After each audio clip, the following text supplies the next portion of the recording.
மறவாத நினைவாக இன்றைய இறை மன்னா. அன்பிற்குரியவர்களே, ஆண்டவர் இயேசு கிறிஸ்துவின் இறையாசீரும் பணிவுடன் கூடிய அன்பான வணக்கங்களும். லூக்கா நற்செய்தி 5வது அதிகாரம் 1 முதல் 11 முடிய உள்ள இறை வார்த்தைகள் இன்றைய நற்செய்தி வாசகமாக நமக்கு கொடுக்கப்பட்டுள்ளது. இவ்வாசகத்தின் மைய கருத்தாக எவ்வாறு நமது இறை நம்பிக்கையை வெளிப்படுத்த வேண்டும் என்றும், ஆண்டவரிடத்தில் நாம் எவ்வாறு நமது உணர்வுகளை வெளிப்படுத்துகிறோம் என்பதையும் சிந்தித்து பார்க்க நம்மை அழைப்பு விடுக்கிறது. இயேசு கெனசரேத்து ஏரியில் சீமோனுடைய படகில் அமர்ந்தவாறு தம்மிடம் இறைவார்த்தையை கேட்க வந்த மக்கள் கூட்டத்திற்கு கற்பிப்பதாக வாசிக்கிறோம். இயேசுவும் அவர்களிடம் பேசி முடித்த பிறகு சீமோனை நோக்கி, ஆழத்திற்கு தள்ளி கொண்டு போய் மீன் பிடிக்க உங்கள் வலைகளை போடுங்கள் என்று சொல்கிறார். அதற்கு புனித பேதுரு, இரவு முழுவதும் தேடி கிடைக்காத மீன்கள் இந்த சற்று நிமிடத்தில் கிடைத்துவிடுமோ என்று இயேசுவிடம் கேட்கிறார். அன்பர்களே, பேதுருவின் செயல்பாடுகளை 2 விதங்களில் சிந்தித்து பார்க்கலாம். முதலாவதாக, இதுதான் ஸ்டார்டிங் பாயிண்ட், தொடக்கம். எதற்காக?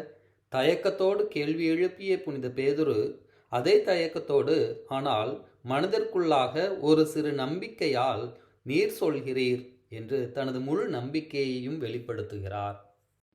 இறை நம்பிக்கை என்பது பெரிய பெரிய காரியங்களில் வெளிப்படுவது அல்ல.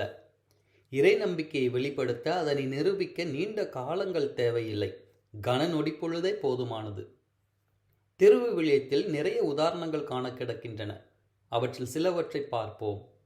லூக்கா நற்செய்தி 7வது அதிகாரம் 7வது வசனத்தில் நூற்றுவர் தலைவர் இயேசுவிடம் வந்து, நீர் என்னிடத்தில் வர நான் தகுதியற்றவன், ஆனால் ஒரு வார்த்தை சொல்லும், என் ஊழியர் நலமடைவார் என்று கூறுகிறார். ஒரு வார்த்தை சொல்லும் என்பதில் தனது முழு நம்பிக்கையையும் அவர் வெளிப்படுத்துகிறார். அதே போன்று மத்தேயு நற்செய்தி 9வது அதிகாரம் 20 மற்றும் 21 20 ஆண்டுகளாக இரத்தப்போக்கினால் அவதிப்பட்ட பெண்மணி, நான் அவருடைய ஆடையை தொட்டால் போதும் நலம் பெறுவேன் என்று சொல்கிறார். இங்கும் கூட ஆடையை தொட்டால் போதும் என்பது அப்பெண்ணின் முழு நம்பிக்கையையும் குறிக்கிறது. ஆக நமது இறை நம்பிக்கையை நிரூபிக்க சிறு நொடி பொழுதே போதும். ஆனால் அந்த நம்பிக்கையில் இளைப்பாறுதல், காத்திருத்தல் என்பதற்கு காலங்கள் தேவைப்படுகின்றன. அவ்வாறு வெளிப்படுத்த நமது முழு நம்பிக்கையின் சிறிய செயல்தான் நீண்ட காலங்களுக்கு நம்மை அவரது அன்பில் நிலைத்திருக்க செய்கிறது. இப்படிப்பட்ட அனுபவம் உங்களுக்கு உண்டாகி இருக்கிறதா? உங்களது இறை நம்பிக்கை எந்த விதத்தில் இருக்கிறது? இரண்டாவதாக, ஆண்டவரே, நான் பாவி, நீர் என்னை விட்டு போய்விடும் என்று பேதுரு சொல்வதை 2 விதங்களில் புரிந்து கொள்ளலாம். முதலில், இத்தகைய வாக்கிய வார்த்தையானது ஆண்டவர் இயேசுவின் மகத்துவத்தை குறிக்கிறது. இப்படிப்பட்ட மகத்துவமிக்க மனிதரை கண்டதால் பேதுருவுக்கு அளவில்லாத ஆனந்தம் ஒருபுறம். அந்த ஆனந்தம் கண்ணீராக, கண்ணாடியாகிய இயேசுவிற்கு முன் தன்னை முழுவதும் அறிந்தவராக நான் பாவி என்று உணர்கிறார். ஆனால் அந்த வார்த்தைகள் சிந்திக்கக்கூடியவையாக இருக்கின்றன. நீர் என்னை விட்டு விலகி செல்லும் என்று சொல்கிறார். ஆனால் யார் யாரை விட்டு விலகி செல்வது? பாவியென தன்னை உணர்ந்த பேதுரு புனிதமாகிய இயேசுவை விலகி போகச் சொல்கிறார். ஆனால் அன்புக்குரியவர்களே, பேதுரு சொல்கின்ற இந்த வார்த்தையானது வெளிப்புறமாக விலகி செல்லும் என்று இருந்தாலும், உள்மனதில் என்னை விட்டு சென்று விடாதையும் என்று ஏக்கத்தோடு தன்னுடைய வார்த்தைகளை பதிவு செய்கிறார். நீர் எங்களுக்கு தேவை, நாங்கள் திக்கற்றவர்களாக இருக்கிறோம், எங்களுக்கு உமது வழிகாட்டுதல் வேண்டும் என்று உள்மனதில் பேசுகிறார். ஆனால் வார்த்தைகள் வழி கொடுக்கவில்லை. இதனுடைய உச்சம்தான், எம்மாவு சீடர்கள் எங்களுக்கு மீட்பு கொடுப்பவராக இருந்தவரையும் சிலுவையில் அறைந்து கொன்றுவிட்டார்கள், இனி எங்களுக்கு விடியல் என்பது இல்லை என்று வாழ்வில் நம்பிக்கை இழந்தவர்களாக எம்மாவு நோக்கி செல்கிறார்கள். அதற்கு இயேசு தன்னை யார் என்று காட்டிக்கொள்ளாமல் அவர்களோடு பயணிக்கிறார். ஒரு சமயத்தில் அவர்கள் அவரோடு பந்தியில் அமர்ந்து உண்டபோது இயேசுவை கண்டு கொள்கிறார்கள்.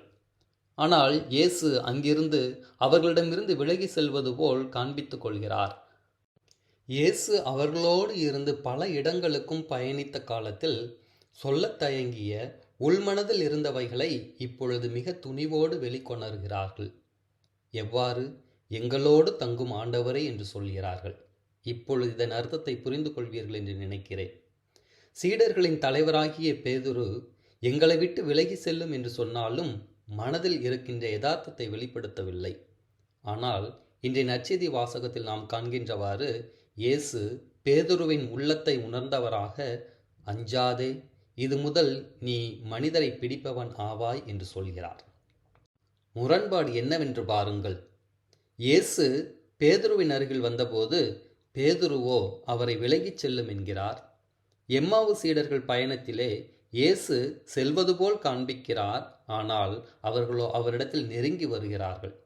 இவற்றிலே இயேசுவின் நிலைப்பாடு என்றுமே ஒன்றாகத்தான் இருக்கிறது. அவர் மாறாதவராக, என்றுமே நமக்கானவராக, நம்மை விட்டு அகலாதவராகவே இருக்கிறார். ஆனால் நமது செயல்பாட்டில்தான் மாற்றம் இருக்கிறது. பேதுருவைப் போல் சொல்ல நினைத்தும் தயக்கத்தோடு நாமும் பல நேரங்களில் ஆண்டவரை அணுகுகிறோம். வேண்டாம், என்ன நேர்ந்தாலும் எதுவானாலும் அவர் மீது தயக்கமில்லாமல் நமது முழு நம்பிக்கையை வெளிப்படுத்துவோம். ஆகவே அன்புக்குரியவர்களே, இருந்தாலும் நீங்க சொல்றீங்கன்னு எங்கேயோ ஏதோ ஒரு மூலையில் சிறிய நம்பிக்கையாக முடங்கி கிடக்கிற நமது இறை நம்பிக்கைக்கு சுதந்திரம் கொடுப்போம். சந்தேகமே இல்லாமல் துணிந்தே அடியெடுப்போம். காரணம், அவர் நம் தேவன். நம்மை ஒருபோதும் ஏமாற்றம் காணவிட மாட்டார். ஒருவேளை காலதாமதமாகலாம், ஆனால் அக்காலதாமதம் நமது இறை நம்பிக்கையை அதிகப்படுத்த வேண்டுமே ஒழிய குறைவதற்கு ஒருபோதும் காரணமாகக்கூடாது. நாம் நினைத்து வேண்டியது காலதாமதமானால் இறை சித்தம் என்னவோ அதன்படியே ஆகட்டும் என்று முழு பொறுப்பையும் முழு நம்பிக்கையையும் ஆண்டவரிடத்தில் ஒப்படைத்துவிட்டு அவரை நமக்காக செயல்பட அனுமதிப்போம். இறைவன் என்றென்று வாழ்த்து பெறுவாராக. ஆமேன்.